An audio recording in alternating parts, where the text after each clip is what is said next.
Attorney General Pam Bondi sent a letter to Congress, specifically to members of Congress on the Oversight Committee, saying that they have released all of the Epstein files because they're saying that they have done everything, they've released everything in compliance with the Epstein Files Transparency Act. However, that is not true. First of all, as far as compliance goes, they were well over a month behind of releasing everything by the time frame set up by the law.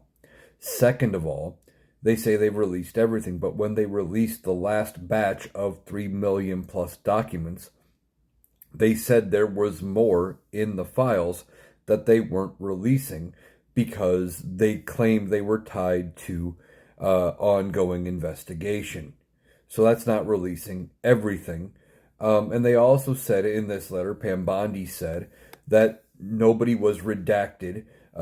They weren't trying to protect people from reputational harm or anything like that because they were politicians or anything. Yet there is tons of evidence supporting the fact that Donald Trump, among others, was being protected and things involving him were being redacted and not being shown as the law required.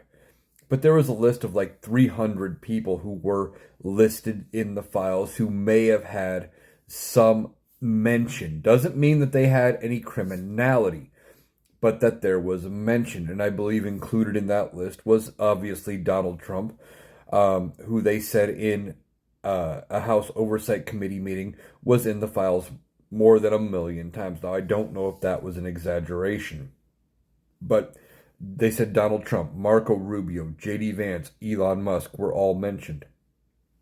But they also said, I believe, that Barack Obama and Joe Biden were mentioned. Now, just because they are mentioned does not mean they did anything wrong. For example, they could have mentioned about somebody in passing. We don't know because we haven't seen everything because there are things that have been redacted, and that's a large amount of information for everybody to go through. Things are still being found that certain people have found, some people have missed, and everything else.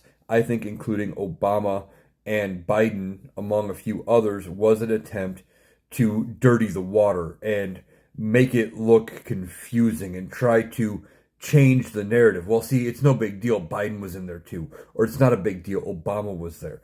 If they were in there and they actually did something wrong, they need to be held accountable. But this is all about covering for Donald Trump, and she's trying to avoid getting impeached at the end of this presidency.